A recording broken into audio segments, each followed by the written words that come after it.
All right, so welcome to the Tuesday night Bloom Room chat.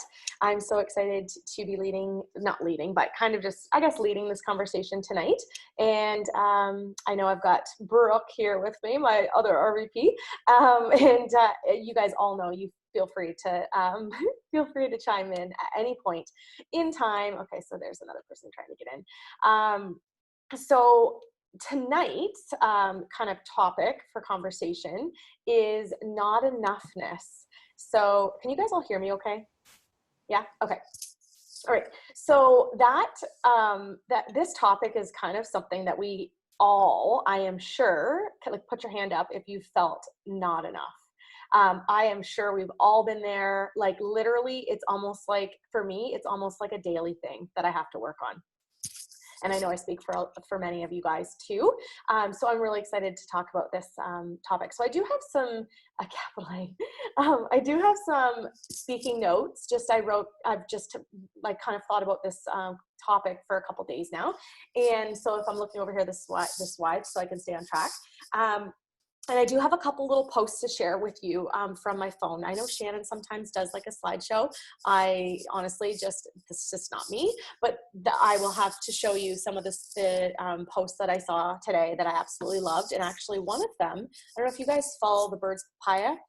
One of the posts was from her the other day, and it was actually so on point with what I wanted to talk to you guys about. So I was like, oh, I'm going to screenshot that and just read it out loud. Okay, so what are some feelings, because I want this to be interactive, but and you guys can just type in the chat, be some feelings that come to mind when you think about not enoughness. So when you feel like you're not enough, what feelings come to mind? Sad. Okay, good. Everyone just pop something in. Like, when you feel like you're not enough, how do you feel? Discomfort. Mm-hmm.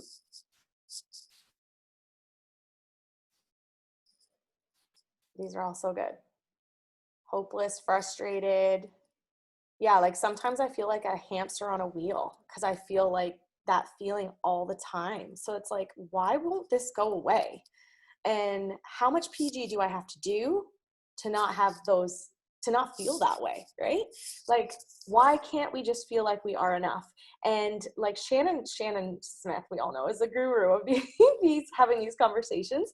And she would probably say they stem from childhood or something that happened to you a long time ago that just like those feelings are recreated over and over again. But yeah, so I wrote down anxiety, feeling like fakeness, because sometimes you have to feel like you have to prove something to people. So you put on like a different personality, or maybe you'll dress differently if you're going to meet so-and-so person somewhere. And like really in your head, you're like, why am I doing this? Like, why do I feel like I have to alter who I am to feel like I could be accepted from that person or that scenario, right? So like, why do we have to do that? Emptiness, I put, loneliness, unworthiness, sad. I put spiraling out of control, like the hamster on the wheel, because you feel like you do it all the time. Scarcity, so it creates a scarcity mindset because you're scared of just being your true self. Okay, so yeah, so those are a lot of feelings that represent that not enoughness feeling. So a couple examples of not feeling enough, and these are just my examples, and one of them is just very vague, and I think it speaks to a lot of us and the moms on this call. But and Brittany, I think Brittany posted today or tonight something about and Brooke did too, about what you can control, or like having a bad day, and it's okay to have a bad day. And these are all the things that, it was the reel that Brooke shared was amazing. I screenshotted that too. And then Brittany shared something really great too about like being hard on ourselves as moms, right? Like, we're always like, I don't feel like I'm being like good enough in this year or good enough in this year. And then you're pulled so thin, right? And that's the problem, right? So being a mom and having to manage like I feel like we're like like superheroes, right? Like, we're doing so many things, some of us work full time, being moms to toddlers or just children, it doesn't matter what age, working full time, taking kids to sporting events. If you're a single mom, there's that on top, and like whatever, right? Like there's so much stuff, and like keeping a house clean, and we're just stretched so thin. So that's one example. Another example is, let's just say you're in, like you guys know, I always speak to this, but I didn't feel enough in my marriage. And I was kind of emotionally abused, and you know, was told that I needed to get a hobby and that I needed to stop being such a Klingon. And when you hear that over and over again, it really starts to take a toll on your confidence. So some people might look at me and think, well, why doesn't she have confidence? You know, like she works a great job and she's a VP with Arbonne and she has a big team and she has friends and family, blah, blah, blah. But it's one of those things where when you're spoke to for that long of time, you really have to work on yourself so much to bring yourself back to even like ground zero. So sorry, I'm just watching the admittance room. Okay, I think I'm caught up. So if you're in like a marriage that maybe you're like being emotionally abused, you are probably feeling like you're not worthy. The other piece that I didn't feel worthy enough in my marriage was that I was always like last. So like, my husband was never home. He always would put everything else first and I would come last. So I am now, kind of, what's the word I wanted? I've been kind of groomed to be like, but what about me? Like, oh, but here I am, like, pay attention to me. Like, I need attention. I need attention. I need attention. And that is actually kind of wrong too, because I don't want to be that, like, I give me attention. I just want to feel like I'm okay the way I am. And I don't need to like beg for anyone's attention or convince anyone. So like, I'm not in a convincing game anymore. Like I used to feel like I had to feel like I was worthy, but I don't anymore. I know now that what I have in my life and what I've created and what I'm working on is enough. And I don't need to convince anyone else that that's that, right? But I was not like, I've not always been like this. And of course there's days when I don't feel like I'm worthy. We all have those days, but it's the working on that daily that is going to get you kind of through that rough time of your life, or if you're going through a struggle. So another example would be, maybe you went on like after a job and you didn't get it. And, you know, you had a competition for it and you didn't get it. So you beat yourself up because you think, well, maybe I could have said more. Like, why didn't I get the job? Like, am I not good enough for the job? Right. So there's all these, we could go on and on and on about all the scenarios that could happen to create not worthiness enough, or not enoughness. I keep screwing that title up. I asked Shannon like 600 times. What's the topic for tonight again? Oh gosh, blonde hair. Anyways, but so it's that feeling that we get, and it's just like it reoccurs every single day, and we have to work on it. So that's where the PG comes in, and that's why I think this is the brilliant thing about this community and this business, is that some people just don't understand that it's not just about like sharing protein, right, and selling like products. We actually come together collectively, like we are tonight, to talk about things that really bother us and that we all are like trying to work at like making better, right? So the other thing I wanted to just mention was sometimes, and I'm gonna repeat this because when I thought about this today, I was like, whoa, it felt like a Shannon Smith comment. I was like, okay, so sometimes we cling to something that doesn't serve us, or something, but we stay because we feel like it makes us worthy, right? So we cling to something or someone because without it, we feel like our life would be over. Has anyone ever felt like that before? Okay. So like, oh my gosh, like hard feelings for this one right now. Okay. Because I was terrified of getting a divorce. Terrified because I didn't know what was going to happen. Unknowns are super, super scary. And they create us to go inwards and create this like turtle shell, because we just don't want to face the music. We don't want people to think we're weak. We're worried what people are going to think of us. And we then turn into these people that are like, no, it's fine. Everything's fine. It's all fine. I've got everything under control. All is okay. Our marriage is great. We put on this facade, but we're suffering on the inside, right? So how do we face that? The fear of unknown. Yes. I'm just sorry. I should be paying attention to this chat a little bit more, you guys. I'm sorry. Jessica, absolutely okay. The fear of the unknown can be paralyzing. That's a perfect word for it, paralyzing, because it really can make you just go just shut right down, right? And then all those feelings of unworthiness flood in. So I know that I speak for everyone when I say that, we've all been in a position where we felt that way before. So it's really important to feel the feels and kind of work through them, right? And some people actually don't even know that they're in that position or feeling what they're feeling. They can't even explain to other people. And I wrote this down as a note.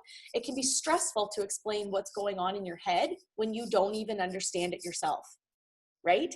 So how many times, put your hand up, that you've been in a scenario where you can't even talk to anyone because you don't even know how to get yourself out of the scenario that you're in, right? I remember, it's like the 7 stages of grievance. When I went through my divorce, I was like, I don't know, I was sad, I was mad, I was, all the things. Anyways, I'm going on a tangent right now, but I wrote down a couple little things too that I just thought were whoa. I wrote, interrupt anxiety with gratitude. And I just feel like when you start to spiral out of control with feeling not worthy, it causes anxiety. So I just love that, interrupting anxiety with gratitude. I thought that was really cool. And I was writing it all over my book. I'm like, I like that. And then this one was, I shared this with the VP group today. I just saw a clip it, and it said, who hurt you? ? And then it said, my own expectations. So sometimes when we have expectations for something or high expectations for something, and then you feel like this is going to happen and then it doesn't, you beat yourself up. And what I want to tell you guys is sometimes it's not even about you. In whatever scenario you're going through, think about what it is that you feel unworthy for. Everyone has their own thing, and go, maybe it's not even about me. Maybe it's about the other person. And I'm just going to continue doing work on myself. And then maybe the scenario could get better. You could improve it, or you could improve that something. Maybe it's not about someone, maybe it's something. So let go of what you can't control. And I'm going to let you guys chime in here in a second. Let go of what you can't control. And I was, one of the posts that Brittany or Brooke posted today got me thinking, if we feel like we're being stretched so thin in our day-to-day lives, try to focus on things that you can also have other people do for you, so that you can feel and start focusing on the things that actually matter. And then maybe that'll take that feeling of unworthiness away from you. So if you can, and thank you, Arbonne, for allowing so many of us to be able to do these things. But if you can hire someone to clean your house, if that's something that's taking away and making you feel like you're not worthy enough because you're not being a good enough mom, then hire a cleaner. Delegate things, right, guys? We can all ask for help. And I think that would, in the long run, make us feel better about not feeling worthy enough. So does anyone want to share, this can be open floor conversation of a time you didn't feel worthy, or maybe something you've worked through that you'd like to share with the group, or anything at all, really. I know that's kind of a touchy subject, but I can go. I remember because you just mentioned about the house cleaner, but being on maternity leave at home with 2 kids, and I'm going to school full time, and it was all of those things that just added up, and I couldn't do everything, and it was killing me. And so I needed to let go of a little bit, and I hired a house cleaner, and now I can do all of these things, still have a clean house, and making sure that I have time for my Arbonne and my school and my kids and my husband. So yeah. Love that.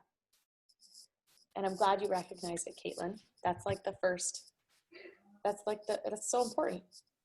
And I'm literally this is totally off topic. I'm literally writing a midterm right now and listening to this because I needed the down to earth Arbonne community. So thankful for it.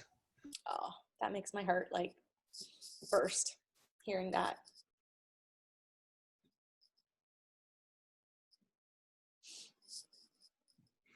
It made me think of,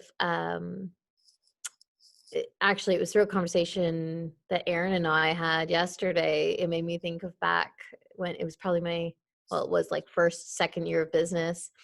And she actually reminded me of it because I'd forgotten like how I would actually, and everybody will be really happy to hear this, that I would sit on the phone with her and be like, I can't sponsor. I don't know how to sponsor. Like I can't do this. I don't know what to do. Like I can't sponsor. I just don't know what to do. Like it was just like I was convinced that I could not sponsor anybody, which is hilarious to me now, right? Because that's not even in my brain. But I really felt like I wasn't enough for this business because I couldn't sponsor. I was just coming up with something. Like it was just my own self-worth coming out in that way. Now I see that.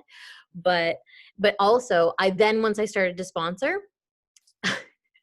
I started saying, I can't start people. I don't know how to launch people. I still to this day feel like I don't know how to launch people. But at the end of the day, it's not always about me, right? But it was me projecting, or it is me and was me projecting my own self-worth onto something that I can't control.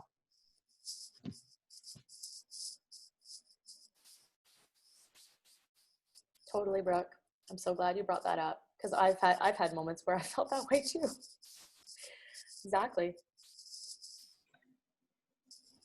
Something I love that you said, Jenna, was the interrupt the anxiety.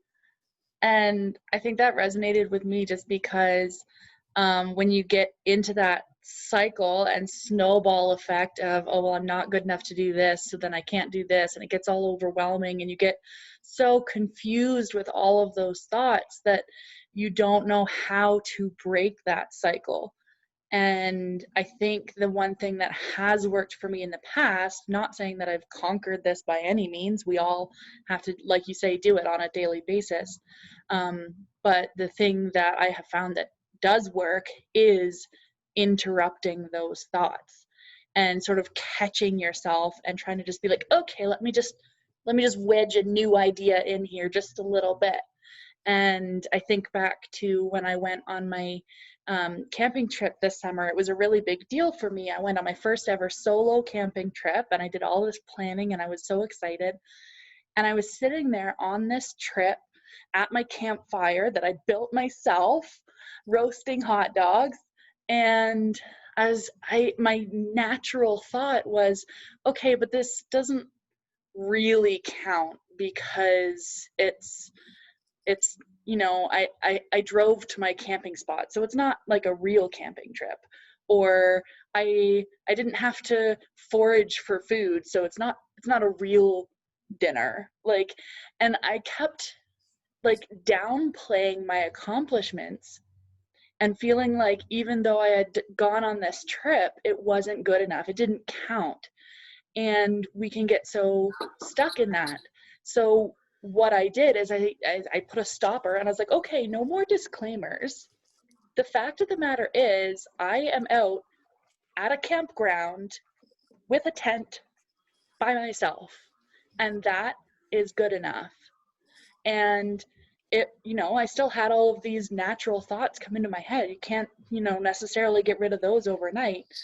But when I started changing how I talk to myself about the trip, or how I talk to myself about my accomplishments, when I stopped putting that little asterisk at the end of the sentence and let myself celebrate those things, that's when I started to feel like some of my accomplishments were good enough. So I really like how you put that, interrupt the anxiety.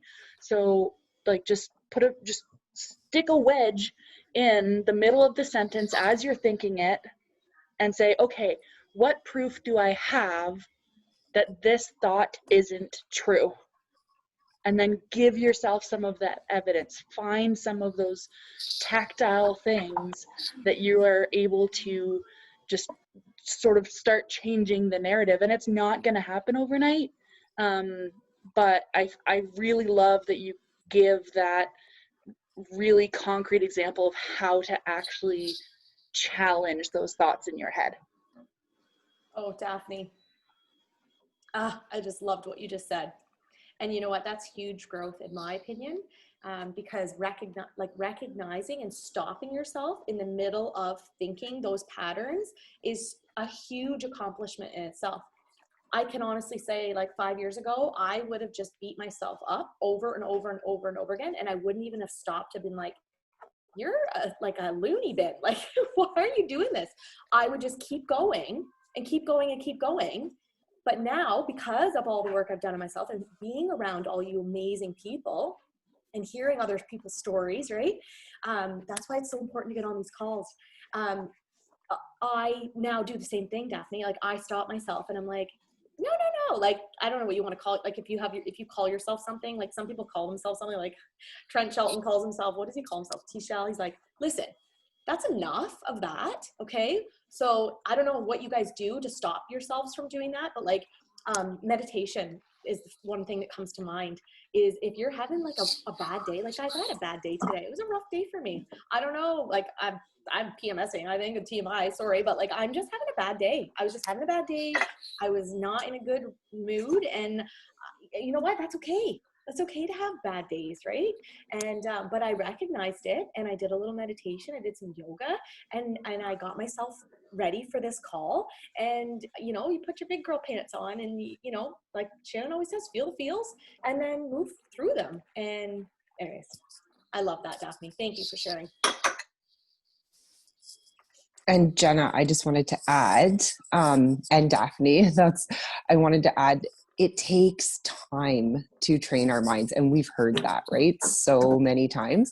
And Brooke and I have had many conversations lately about it, because that is something that I have finally, I mean, I don't know that we ever like master these things, but over the last like 6 months, that's something I have really worked on, of those, like interrupting those thoughts, but actually seeing the change now, right? So you don't have to think about it. And somebody said that like literally the other night on the call, maybe it was Brooke, I don't know, on the training the other night. And they were just saying, like, you just interrupt those thoughts, you say those things to yourself, change that or reframe it, and then it will just come naturally, right? And I've found that that's actually happened to me. And that's what's so cool about, well, you know, about reminding each other of these things.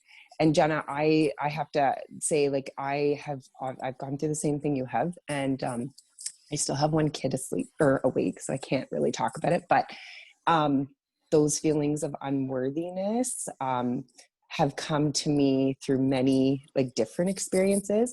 But it was probably like this time during COVID where I was at home part-time, working part-time before, and you're just kind of going through the motions. But again, I've noticed huge changes in my thoughts of my own self-worth for the first time in years or ever, because I've actually stopped and thought, like you said, we wear ourselves thin and we do so much. And it doesn't matter if you're a mom or you're, you know, married, or you're a single mom, or you're single on your own, whatever it is, we all are here because we all work hard at something, right? Like, we all work hard and we serve other people. And I find we just don't ever stop and give ourselves the credit we deserve.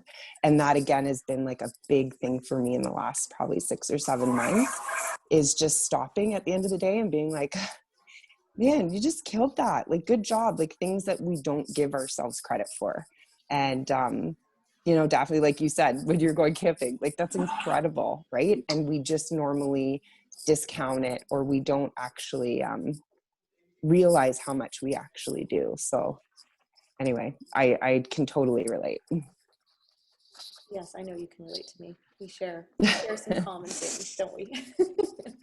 Definitely share those common things. But when we surround ourselves with those type of people that put those thoughts in our minds, and like you said, when, you know, you do start to believe them and it wears you down, right? And then we can't just expect that after years of being talked to a certain way or led to believe that we are a certain way or something, because we're so desperate for somebody to treat us nicely or to give us that attention, it's not going to change overnight either. So we have to give ourselves the grace, right? Of this will come in time and we will see that in ourselves, but we do have to train our minds, right? To reframe that thinking. And it does change, but I can tell you, I'm going on like 5.5 years of doing that, and it's happening now, like actually seeing the change. So it does work. You just have to work hard at it. Yeah, and you know, it's interesting. I'm not going to mention any, like, I'm not really going to tell you the story here, but I want to tell you guys this. I find the younger like generation, I don't think it's millennials because I'm a millennial, I'm like the upper of a millennial, but like, let's just say like the 20 somethings, like 21, 22-year-olds. And I'm telling you this story because I had a conversation with someone that I just met who's in that age range. And I was telling her how confident I feel in my relationship now versus when I was younger, because when I was younger, I felt like I wasn't worthy enough so that I had to like cling to this person. Like, do you remember when you dated someone when you were like 20? You were like, oh my God, I just have to be so perfect because if I mess something up, they'll leave me. And I actually still to this day, and it's like almost breaks my heart, like, oh my God, I don't want to cry about it, but like, that is just so sad that we could be so desperate for someone's love that we have to act so perfect or we feel like they will leave us. And like, if you have a partner that you know, like they would fight for you tooth and nail, oh, you are so blessed. And like, I feel like I have maybe that now, but like, I've never felt like that before. I feel like anyone that I was with would just be like, oh, okay, bye. So I was always like, I would be like, every time I met someone, I would be like, please God, just like let them love me. Please, like, don't, like, Jenna, don't do anything wrong because they'll leave you. So like, if you've ever felt that, it's horrible. But so this conversation I was having with this girl, I told her how I feel now in my relationship. And she was like, how do I get there? So she said to me, she said, how do I get there? And then we had a conversation with Arbonne. And I said, you know what? Arbonne has given me more than I could ever imagine. And one of the things that Arbonne has given me is confidence and knowing that I don't, like, as much as I want a partner and as much as I want like all these things, I don't need anything. I don't need anyone. I am good. I'm good. I can what's the word I'm looking for? I can pay all my bills on my own. I can take care of my son. But you know what? I absolutely want that person or whatever it is that you want, but I know that I can do it on my own. And that, if you have that self-confidence and you have that women empowerment, my gosh, you guys, it's worth its weight in gold. So just stick with this business because it can give you more than you ever thought possible. Like, I'm telling you, I'm going on a tangent here. I wanted to share a couple of the screenshots that I did screenshot today. This one was from the Bird's Papaya. You're not gonna be able to read my screen. I'll just read it to you guys. But it says, I hope you too know that you are more than your thoughts. I hope you remind yourself today of all that you are instead of all that you are not.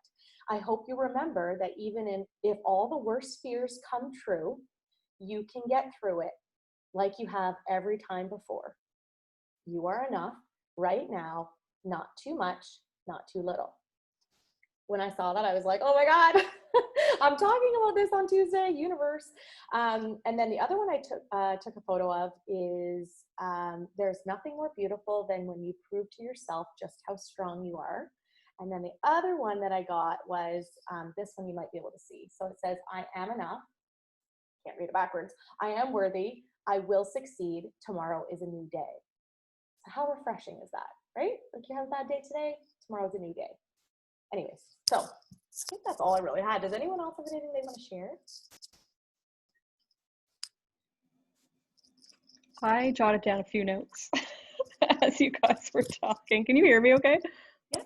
I'm having a hard time with my headphones. Anyways, I struggle with this one huge. And Jenna, when you were talking about feeling like you had to be perfect in a relationship to keep the love of your partner, I was thinking, yeah, that does sound horrible. And what sounds even worse to me than that is feeling like you have to be perfect all the time to love yourself.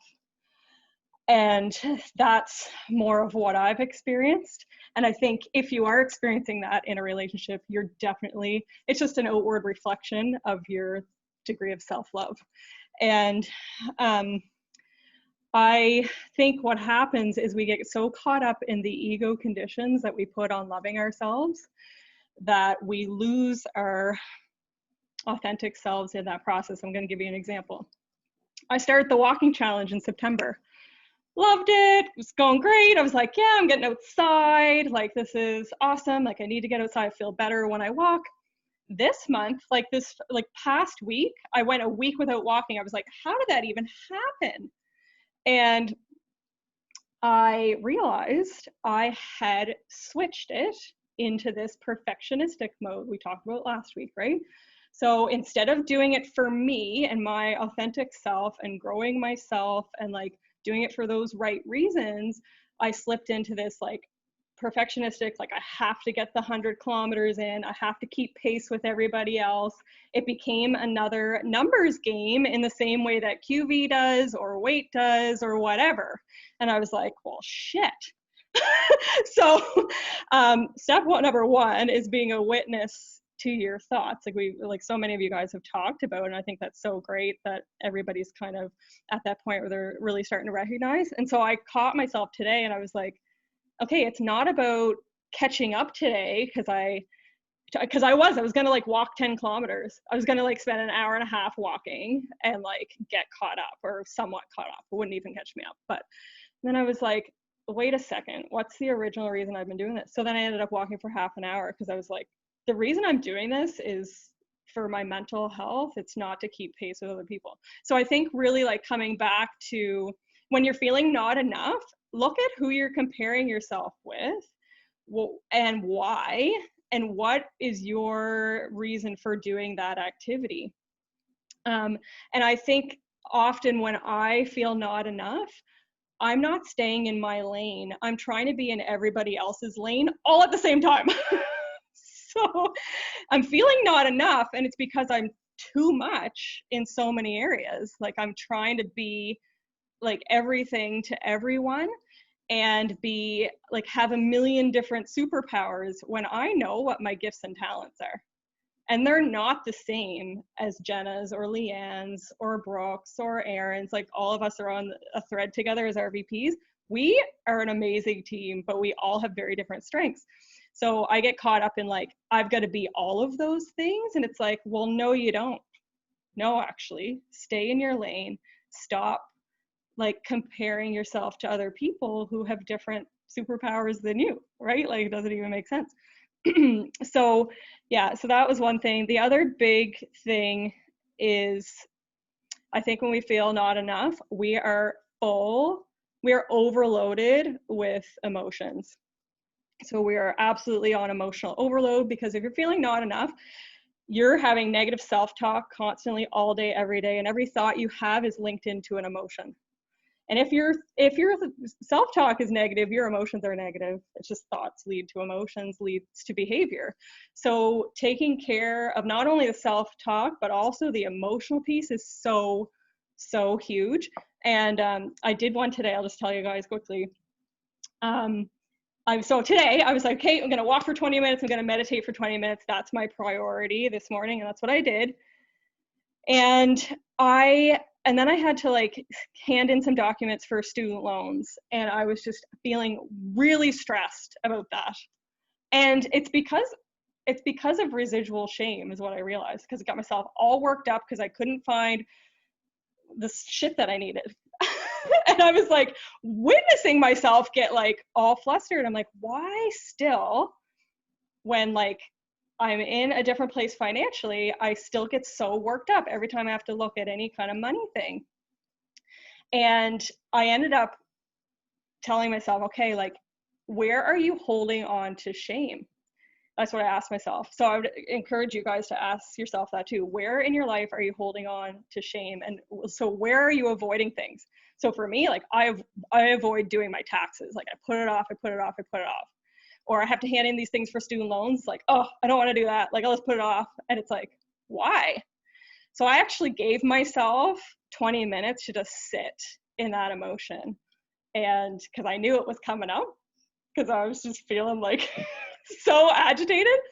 And so I sat in my car, and I tell you guys, I had the best emotional release. I bawled my face off. And you know what it was? It was all of this not enough feeling residual from when I started my business. When I stood at the gas pump and I had $8 left in my account and I had to put it in the car to get to the DA meeting. And that's all I had. Got to the meeting, it was $10 to get in, didn't have it. And so all of those like images and visions came flooding back, and all the guilt and all the shame about like being a mom and not being able to like provide for my family. So yeah, I would just encourage you guys to ask yourself that question. Where are you holding on to shame in your life? What things in your life are you tending to avoid? Maybe it's in relationships, maybe it's in your finances, maybe it's in your like mom relationship, and actually carve out time to sit with that and say to the universe, I'm here, I'm ready to feel, yeah, feel the feels, because that creates such a release, and it creates so much space so that you don't have to carry all the thoughts of I'm not enough in that area, because you've actually released the emotions that the thoughts have linked into. Does that make sense? I know I'm like burnt today. No, it's been a long amazing. day, but a You really, can talk all really night. good one.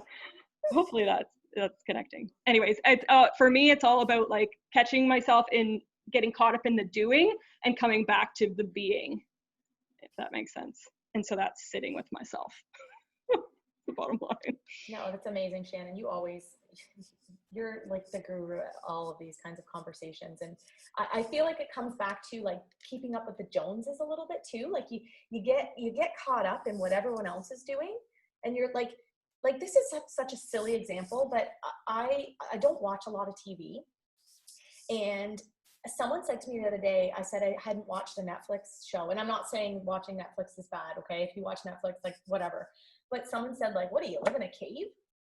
And I was like maybe I do. Maybe I should start watching some more Netflix. And then, so then you know what I did, you guys? I freaking started watching a Netflix series. And you know, I have an addictive personality. So if I start something, I'm like, I need to finish it. And like today, I need to finish it.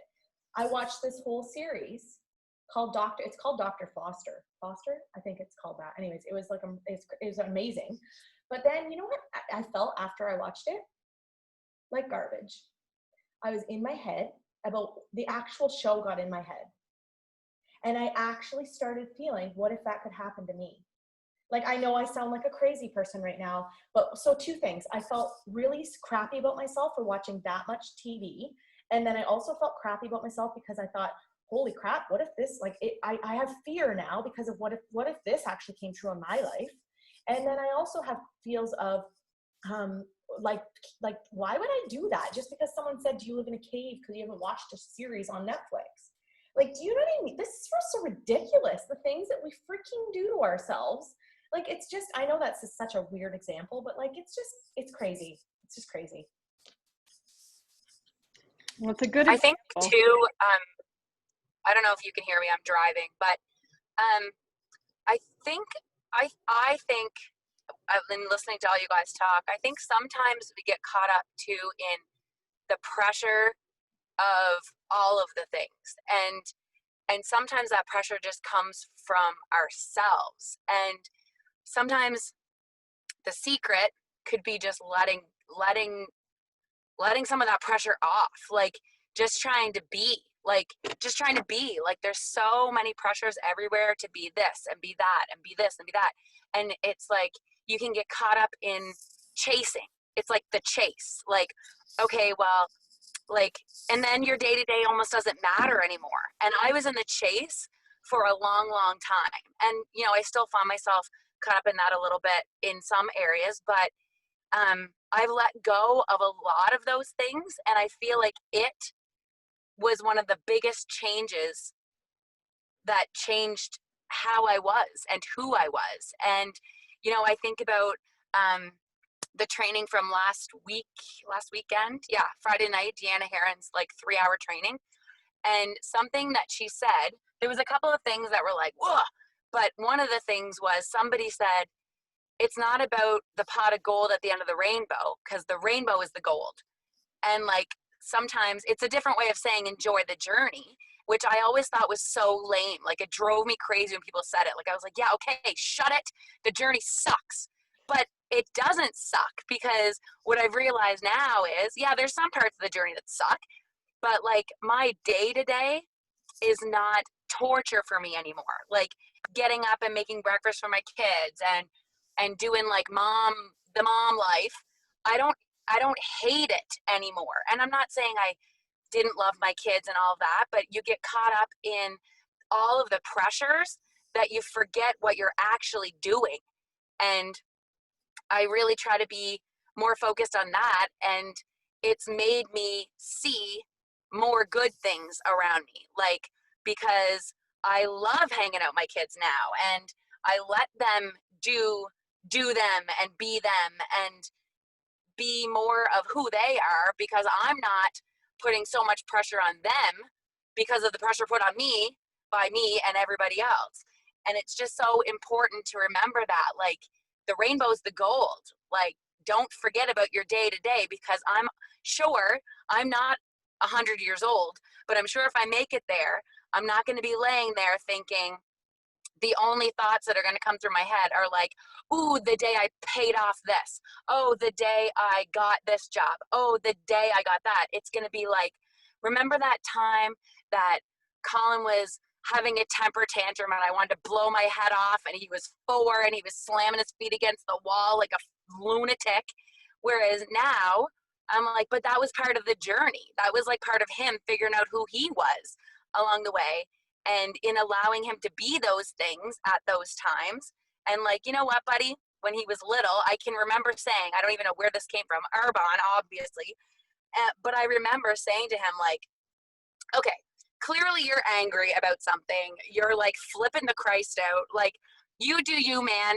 You feel that, but don't do it here. Like, you can go have your tantrum in your room. Like, come on back out. We'll set the reset button. Like, do you want some blueberries? You know, like, because it's the same as sitting and feeling the feels. Like, they have to do it too. So we have to learn how to do it so that we can then let them do it. And I know I'm kind of going off topic, but it's all about like being there in the day to day, like making the sandwiches that you don't really like, because you're always on the track to get somewhere, right? Like, got to make the sandwiches because I got to get them to the car, I got to get them to school, I got to go, all this ridiculous stuff. When like maybe he wanted to talk to me while I was making the sandwich. You know what I mean? Like, it is the journey. And still I have a little flare-ups, PTSD from that sentence, but and maybe that's why I like the rainbow analogy better, because it feels fluffier to me. But it's true. Like, the gold is in the rainbow, and we just it's in remembering that sometimes that we can let some of that pressure off and let go of some of that unworthiness, because unworthiness a lot of times comes from the pressure. It comes from all the thoughts we tell ourselves and the thoughts that other people tell ourselves and all the shit that gets put on us. And, you know, and looking at it like it's a bad thing. Taking care of my kids is not a bad thing. So why did I make it into a bad thing? You know, I did that. So anyways, just a thought.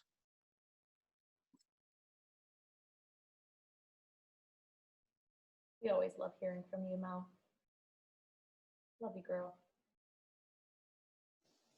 Just to add to that too, Mel and Jenna, I was just thinking that is what honestly made me slow down and start really reflecting on all of those things, all those feelings of unworthiness, because I don't know if you guys can relate, but it's like there's just so much. We get overwhelmed and then we don't actually deal with it, right? Like, we don't figure it out. We don't actually make the change. We just keep spiraling, right? And And then those shameful feelings, those unworthy feelings, we're not good enough, just keep piling in. And I found that it wasn't until I had to just stop and say, like, you're not going to change every single thing right here today in one day. And so it was more just stopping in each moment. Like, I think I said that to Brooke the other day. I said, I'm literally every like moment, like I'm actually stopping and like reflecting on that. And trust me, they are far from perfect, especially because of like it was a terrible day today too, Jenna. I can relate. And I haven't had a bad day in a really long time. So it was like,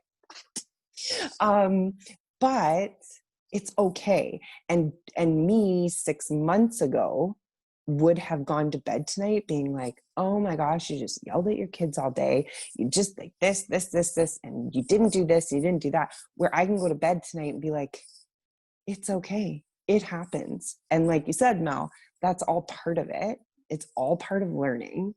And tomorrow's a new day, right? But we can't expect to just change everything all at once. So we kind of have to just stop and in each moment, kind of take in those little bits as we can and change those little bits as we can throughout the day, but you're not going to change everything all at once.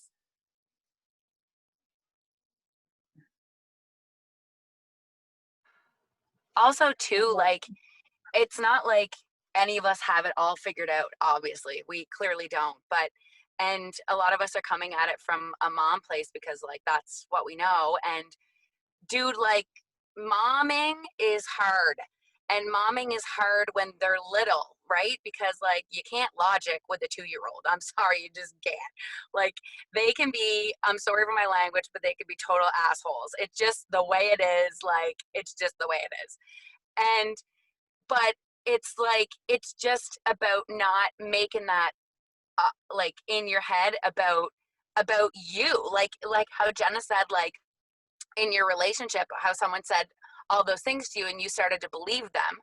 Well, if all you're doing is you're not really there, you're just constantly irate and like feathers up and losing it all the time, as your kids are also losing it all the time, like, it's not like, there are going to be moments like that. I still have moments like that. Obviously, we all do. Like, we're not perfect.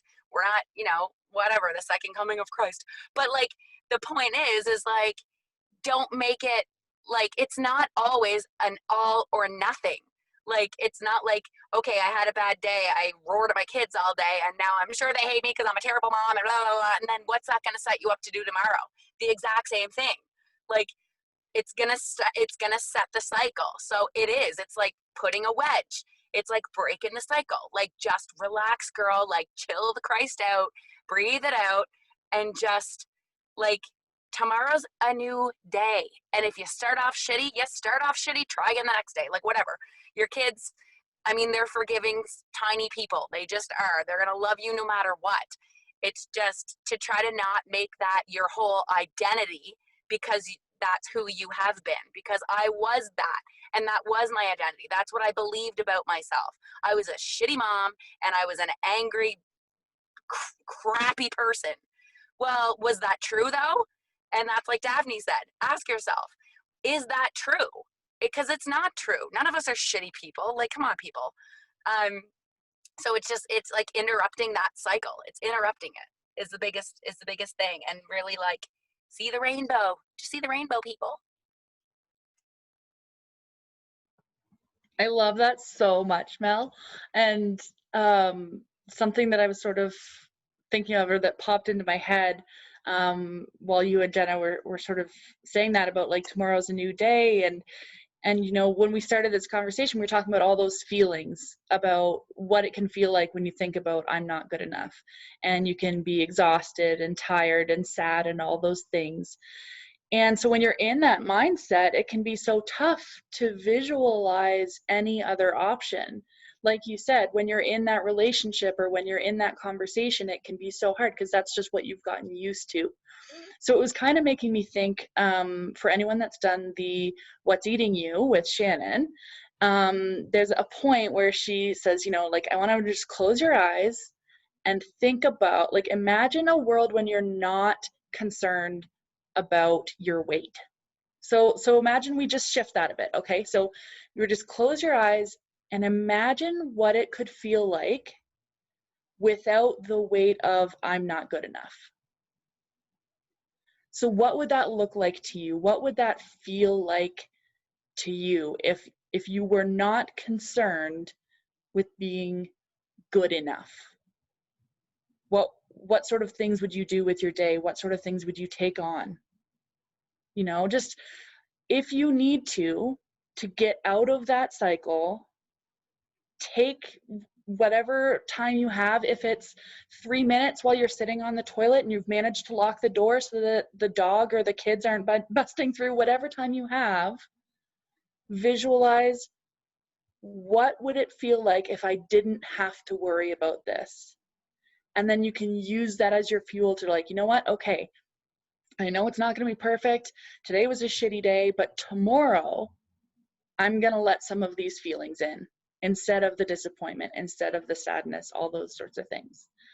And so again, like we've all come back to, there's so many different ways to do it. And we think that we have to be perfect at every single piece in order to make the puzzle. But even just adding one more piece of the puzzle in is going to do you some good. And so if you can do nothing else, just visualize what it could feel like to not worry about that.